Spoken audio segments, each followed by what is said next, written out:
Hey, this is Zach. On this episode, we drive into Boston to interview Michael Green, the Executive Director of Climate Exchange, and Jessica Langerman, a board member of Climate Exchange. Here we go. All right, I'm here with Michael Green and Jessica Langerman. They are from Climate Exchange. So if you could tell us what your role is with this organization. I guess I'll start with you, Michael. Great. Thanks so much, Zach. It's great to be here. And I'm the Executive Director of Climate Exchange, as well as our partner organization, Climate Action Business Association. I like that it's Climate Exchange, because that kind of fits in with the Model X. So. Of course. Did you do that just for us? We did it actually anticipating this finally making it onto your channel. Wow, it's so great. That's awesome. And Jessica, what is your position with the group? So I'm one of the co-founders. Oh, really? Yeah, and I also sit on the board. Awesome. So let's just start with, why did Climate Exchange start? What was the impetus to get it started? Sure, okay. Well, about 4 or 5 years ago, my husband and I had just adopted a couple of kids, and I had quit my job and was home picking up some extra work as a writer for a local paper. So you had a lot of extra time on your hands? Oh, yes, well, in a manner of speaking, right. Desperate to get out of the house, Okay. was more like it. And anyway, one day my editor sent me to cover a story by a scientist from the Union of Concerned Scientists. And he said that by the turn of the century, no matter what we do, because of the legacy load of carbon in the atmosphere right now, Boston will have the climate of South Carolina. Wow. I got to let that sink in for a second. Okay. You know, I did too. Wow. And if Boston will have the climate of South Carolina, that really begs the question of what kind of climate will South Carolina have? Wow. And I was so shocked by that. And I went home and told my husband, and we determined to do everything we could. We started swapping out our light bulbs for LEDs, and we cashed in our car for a Prius. But over time, it just became obvious to me that nothing we were doing was commensurate with the scale and the scope of the problem. And then somehow I stumbled onto an organization called the Citizens Climate Lobby. And what they actually have a foundational solution for climate change. Okay. And it's the expression that we use is carbon pricing. All right. And the idea is that we place a predictably and gradually increasing fee on fossil fuels at their point of entry into the economy. And then, however, instead of bringing all that money to the Treasury, like a normal tax would do, we actually reserve the money in a separate fund and return it to households, every single American household, on a flat per capita basis. Okay. So the least wealthy person in America would receive the same amount back every month as the wealthiest person in America. Interesting. It is a fascinating idea. Within about 10 years, we anticipate that that check could be as much as $400 a month. Wow. Which would be like a second income for a lot of American households. So rich or poor, everyone would get the same check. Exactly. And that check would mean more to lower income households than to upper income households. And because they use less energy anyway, it would be quite significant. Wow. So this policy really puts the lie to the idea that we can't help the environment without hurting the economy. Because we know also, on top of everything else, that this would actually have a stimulative effect on the economy and create tens of thousands of jobs nationwide. Wow. It's a fantastic idea. I was so taken by it. But because of the political gridlock at the federal level, which is where Citizens Climate Lobby is working, a couple of us CCL volunteers said, I wonder if we could carry this off at the state level. I see. A little bit, maybe an easier task. Exactly. And, you know, abolition, healthcare reform, marriage equality, all began in the New England states. And what starts in New England or California tends to spread to the rest of the nation. So unbeknownst to us, there was already a state legislator, Senator Mike Barrett, who in 2013, which is when we were first getting up and running, had already submitted legislation for a similar proposal. Oh, wow.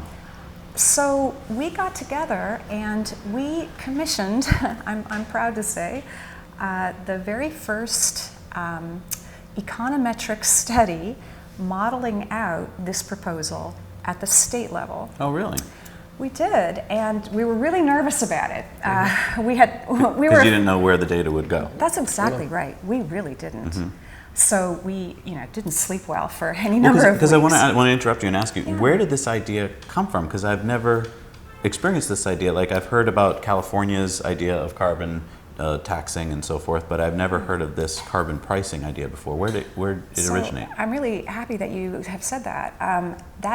It originated with conservative economists. Oh, really? Yes, indeed. It has been espoused by economists actually for maybe over 150 years as a way of forcing businesses to internalize the negative impacts that they have on societies and on the environment.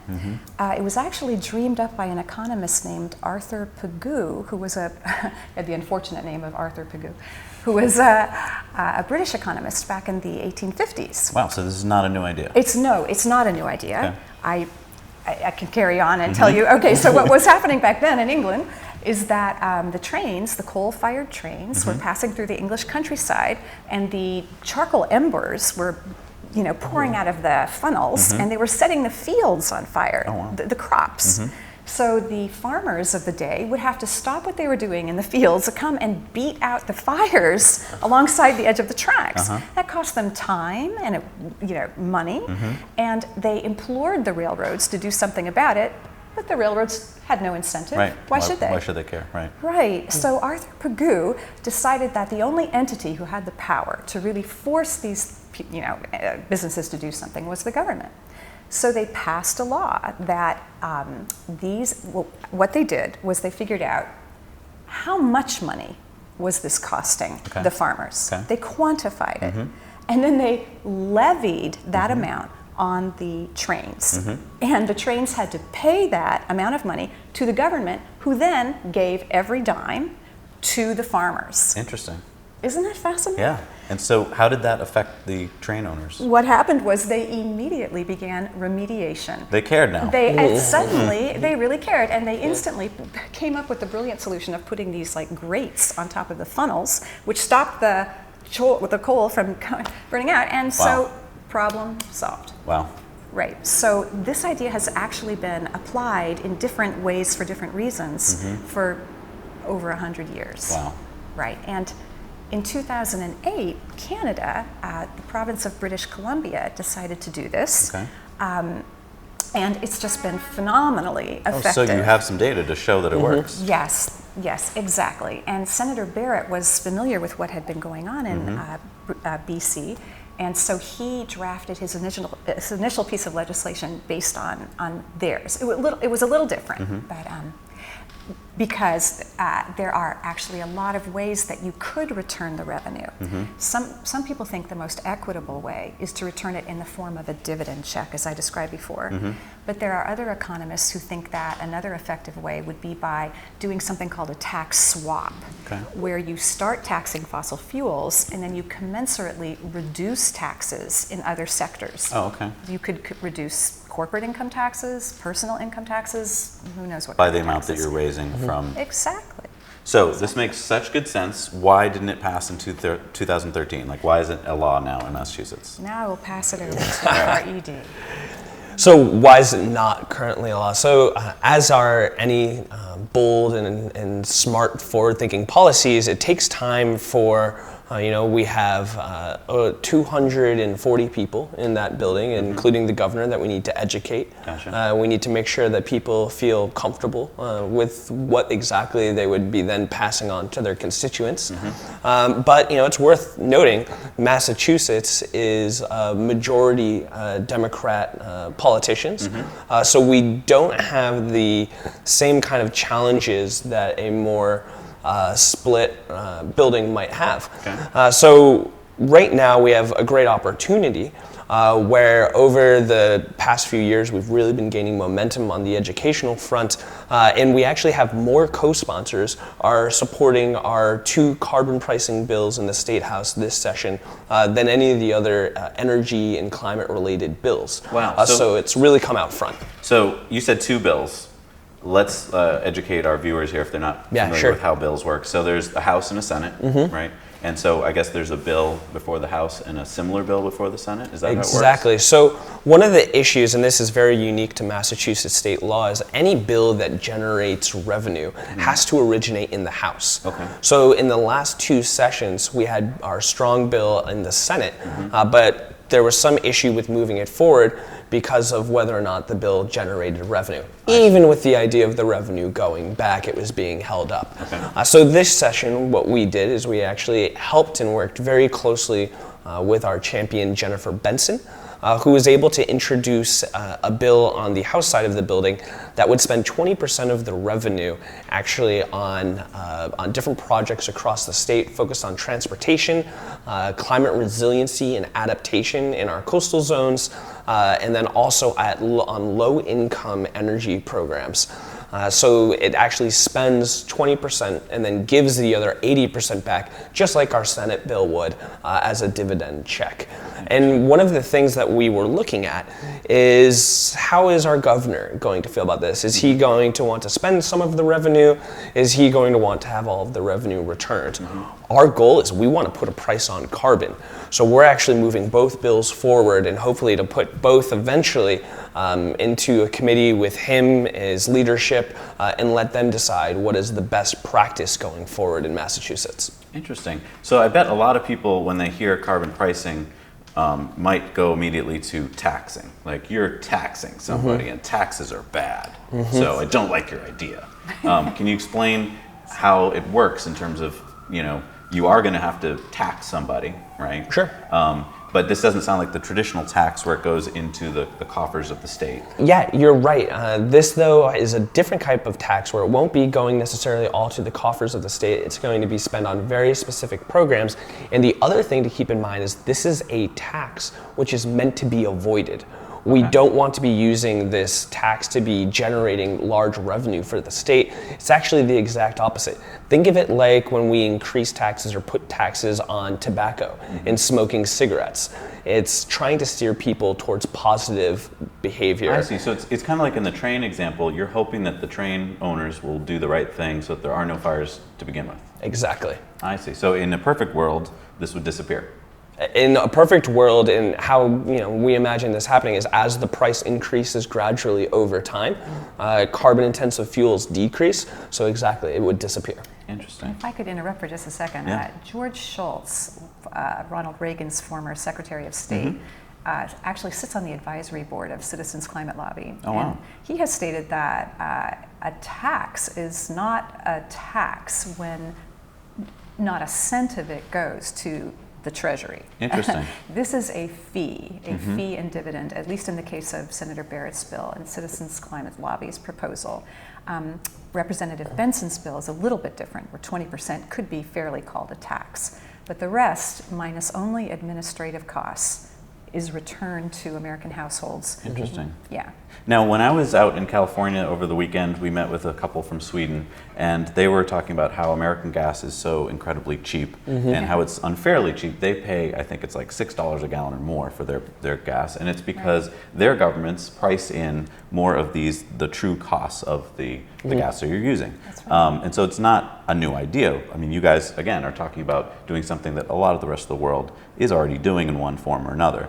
The reason our gas is so cheap, just as an example, right, is that we're not really factoring in health, environment That's exactly into right. it, right? We're just basically whatever it costs to get it out of the ground and into the pump is what we charge the That's consumer. exactly right. We're not factoring what economists call the negative externalities. Exactly. And one thing that's worth paying attention to is not just Sweden and Norwegian countries. I believe it's almost 70% of global emissions are caught in some kind of pricing scheme, whether it's a tax or a fee, or like we have here in the Northeast, our Regional Greenhouse Gas Initiative, or RGGI. So we are looking at different market mechanisms, and now we're pushing Massachusetts to really be that kind of continuing in on that progress, making Massachusetts, we'd be the first state with a price on carbon. Wow. Which is really important to move the ball on the Paris Agreement and where we're at as far as taking climate action as a country.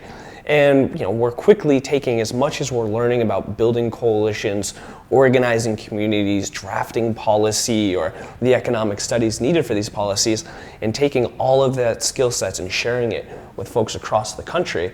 We actually have a monthly call where we're just unloading as much information as we can on them, hoping that this picks up capacity and gains in other states. And it's great to see it's working where over the last 3 legislative sessions, it's been just us. Then it was 4 states. And in this current year, we had New Hampshire, New York, Connecticut, and Rhode Island, all border states, also looking at the opportunity, Vermont as well, looking at the opportunity of putting a price on carbon. So, so our viewers who are from around the world watching this might go, well, it's Massachusetts. I don't live in Massachusetts. Why should I care? But you're kind of saying it's got to start somewhere. And if we can get it here, we can, other states will take notice. Exactly, and it's worth noting that Massachusetts, while we are a small state retrospectively to our country or to the rest of our country, comparatively to other countries, we are about the same size as them. So our emission footprint is almost the same as Belgium's. Wow. So it's worth thinking about, okay, in comparison of apples globally, we actually can really move the needle as just one state, and we've done it before. First with marriage equality, we were the first to look at a universal healthcare system for people that live in the state. First with universal background checks for guns. So Massachusetts has this history without even getting back all the way to the Revolution, which is, being in this building is somewhat unique. So we have a history of really being out front on these issues and changing the nation and changing the country and the globe. It's so good to hear that you're positive about that, because what you're looking to do sounds almost as impossible as the things you just mentioned, and yet it's so reassuring to know that the things you just mentioned happened. And they didn't seem possible when you first would mention them to people. That's right. Marriage inequality and so forth. It didn't seem like it would happen in my lifetime. And then the tide turned and it happened. So, you guys have been working on this for 3 years now. It must seem longer than that. Well, in one way it does, and in another way, this seems impossible, just like marriage equality, until it will be inevitable. And I believe with all my heart, this is inevitable. This is going to happen. The question is, which state will move first? And I think it will be ours soon. That is cool. It's cool to think that Massachusetts could be the first state. Now, behind me is this cool raffle bin. What's in there? Yeah, so thanks so much for coming and the past media that you've given to and shout outs you've given to the raffle and and shout out to our viewers, because I heard that was it like 150 of them joined up the raffle? You guys have been absolutely amazing. We've had more people from Tesla Time News writing in, buying tickets than any other outlet. So thank you everyone for that. We have tickets available till July 4th. Not much time. And the winner is going to be pulled from this behind us on the 4th of July and is walking away with a Model S or X Tesla. And not only is it the S or X of your choice, but you guys are going to pay for all the taxes. Yeah, so it's really a free S or X. So it is really a free Tesla that you get to drive home with, and not we're talking like bottom of the barrel, So we will cover up to the first $120,000 that you custom build. So for those of you who have been looking at the price points, that's not the cheapest model of Tesla that you're walking away with. And not only is it first place, but second and third place, you're going to get a spot in line or reservation for a Model 3. And in second place, we're going to give you $10,000 to spend on either the down payment or it can be cash in hand. And in third place, we're going to give you $5,000, which again, you can do the same. We're covering the taxes on those gifts as well. Wow, we had one of our viewers who wrote in and said that he bought a raffle ticket for each of his grandkids. I think that's a great idea, like birthdays coming up or graduation presents. What better than a chance to win some of these awesome prizes? This work is for and you're supporting, our grandchildren. right, so let's talk about this. We're just talking about from the prize point of view, but the money goes to a good cause. It goes to do what? So the money is going to go directly back to us here at Climate Exchange and helping us put Massachusetts price on carbon in Massachusetts. And we're a brand new organization. We don't have the capacity to go to big foundations and be appealing for money like these more traditional nonprofits might. So this really allows us to free up time to be focusing on the work that matters and not going around trying to fundraise. So we're really excited and just so appreciative of all of the listeners and folks that have been reaching out to us. You guys have been an amazing community. So now you did a similar raffle, 3 years ago, and how did that work out? Yeah. Well, that was really quite amazing. This idea was born out of the frustration that a lot of us environmentalists have, that we seem to have such a problem reaching beyond the choir. Right. And at that time I lived in a Boston suburb, and I noticed that really there was almost nothing I could say or do that seemed to be able to get even my friends' attention to the issue. So I came home complaining about this one day to my husband, saying, how do we reach out to people? I call them sort of the great disengaged. And Alan said, well, the most exciting idea I could think of would be to raffle off a Tesla. He said, you are going to be reaching out to people who are smart and kind of on the cutting edge of new ideas, but who very likely are not familiar with carbon pricing, and yet who probably want to help. Exactly want to help, are environmentally minded. Well, speaking to that, so I mean, there are a lot of people out there who want to help, but are overwhelmed probably by where to start, right? Yes. And they think, well, I'll give some money to the Sierra Club, or I'll do this or that. Tell me what people in the Massachusetts or New England area could do. I guess there's an event coming up soon on June 20th. So we have 2 big dates coming up, and it's really serendipitous that they ended up coming so close to each other. First, on June 13th, so far we have over 200 activists, organizers, people from across the state. They're going to be showing up at the State House, meeting with their legislators and telling them how important this carbon pricing policy is to them. So we'd love for people to reach out to us and come down to the State House on the 13th. And the week after that, the committee that is hearing the 2 bills announced that they're going to have a public forum where people can come testify and show their support prior to the committee ruling out either favorably or sending the bill back. So it's really important that we show up for the lobby day, really reach out to the rest of the building and continue to build up that educational part that I was mentioning earlier. And then coming to testify on the 20th, we're really hoping to fill a large auditorium and show real grassroots and community engagement and support for carbon pricing. But that sounds scary. I mean, I'm the average guy sitting at home, and you just told me to come down to the State House and speak out. Sure. That just sounds terrifying. So, why should I show up to that? So, the other part of coming down is you don't have to speak. Just having a large presence in the building is going to be extremely important. There will be... Why though? What does that say to legislators when there's a lot of people in the room versus when nobody shows up? So when we show up, then the legislators lose the talking point of, I'm not hearing about this from my constituency. And isn't that ultimately what they care about? I mean, That they is- want to get reelected, right? I mean, so every 2 years in Massachusetts, the entire legislature has to run for their seat again, right? So they want to get reelected. They want to be on the cutting edge of policy. And really right now with the Trump administration's direction on the Paris Agreement and just climate change in general, they're starting to feel like, wait, we can be leaders here in this state. So really it's also reaffirming that importance of this issue and of this policy. And also, again, they will feel that they have community around them. Legislators are people at the end of the day. They don't want to be in an empty room, and they don't want to be standing alone on something. So when we have an auditorium filled with people, they have this feeling of, all right, Massachusetts is behind me.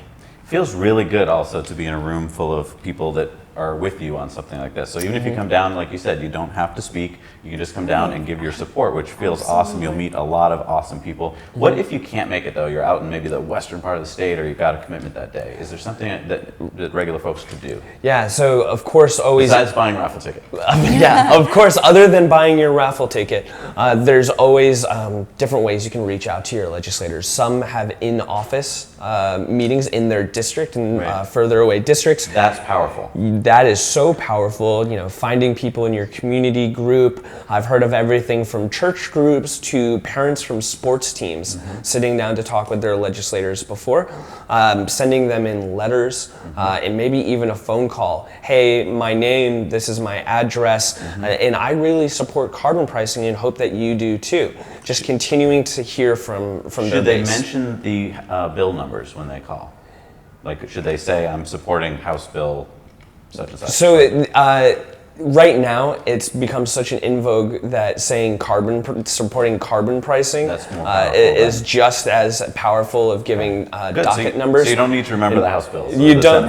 Right. Just say carbon pricing. I'm supporting carbon pricing. And really, what we hope is to show support for both bills together. Gotcha. Is really important for folks, just so we can still stay this unified voice. There was issues in Washington State where the left actually really got divided in their last ballot initiative on whether to support it or not. And actually a lot of the argument focused around this question of revenue. Do we spend it? Do we give it all back in a dividend? So we're really trying to keep both bills moving in parallel together. What I like to do when I'm calling my state rep or state senator is not just say I'm supporting something, but say, I'm supporting this, where do you stand on it? I want to hear back from you. And make them tell me, like, either I support it or I don't, and why. And it's a lot harder for them to say no to you on something like carbon pricing, because then they go, oh gosh, I got to tell them I'm not in support of it and why.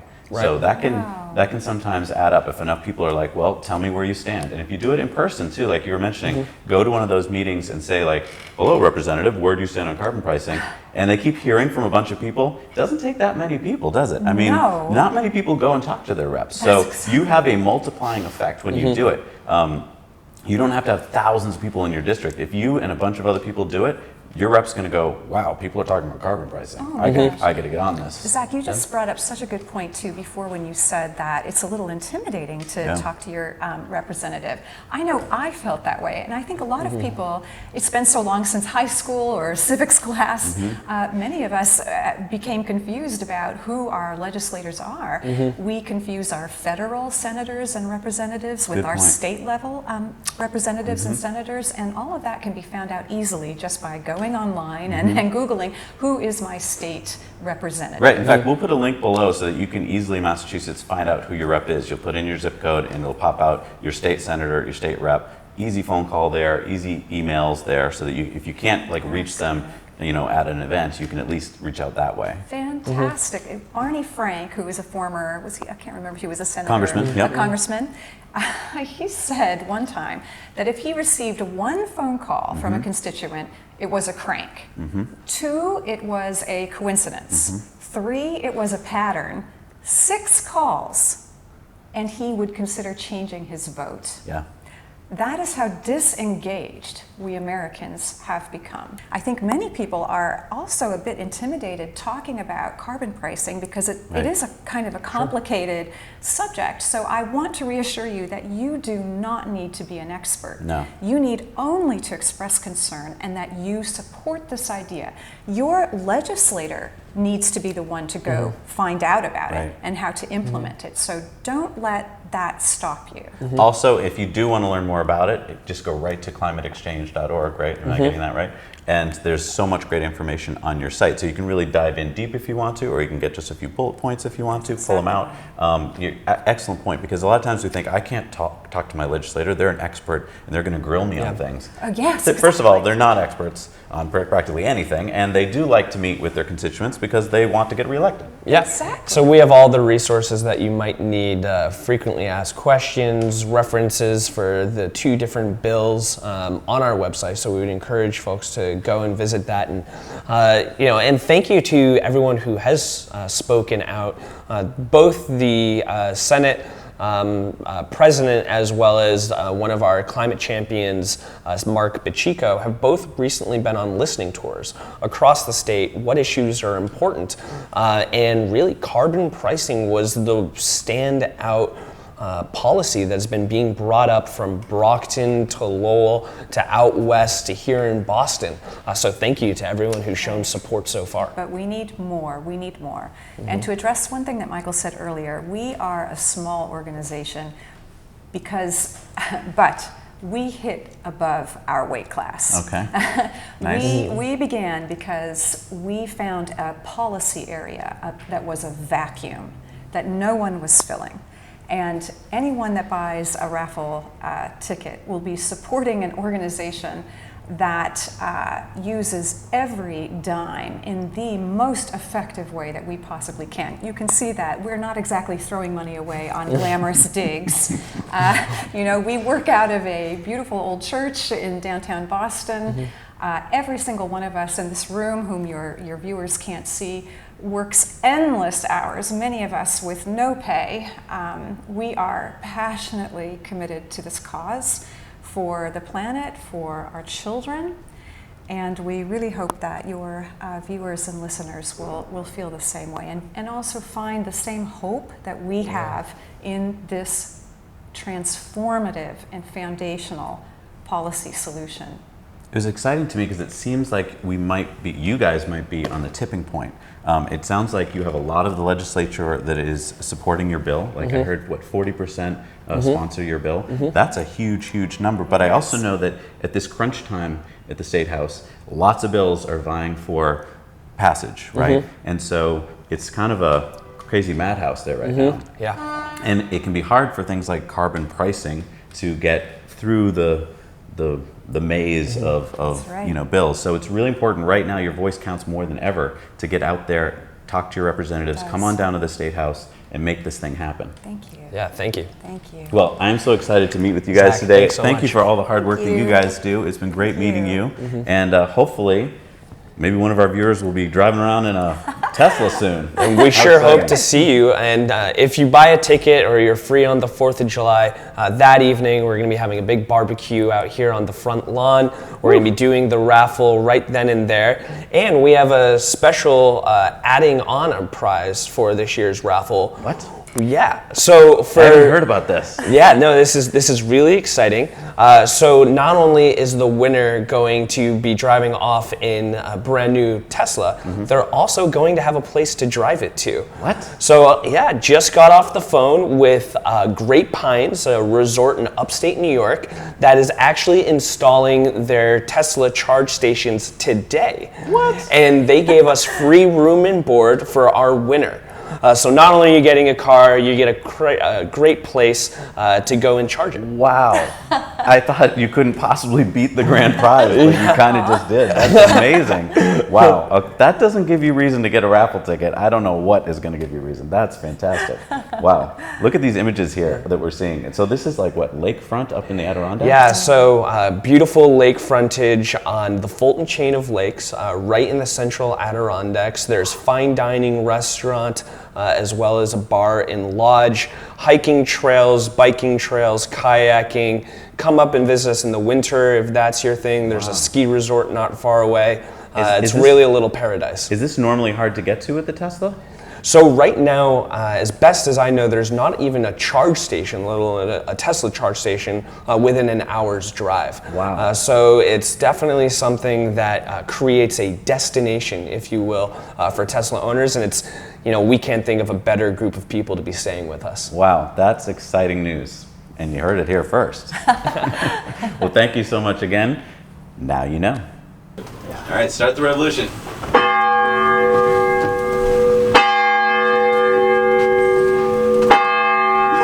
That's awesome. It's like 12 o'clock, so that's kind of perfect. Right? Just gonna reset their watches. This roof was actually put on in the early 30s. Oh, This really? is not the original, original? roof that you can actually see where the original roof was Oh, yeah, on there.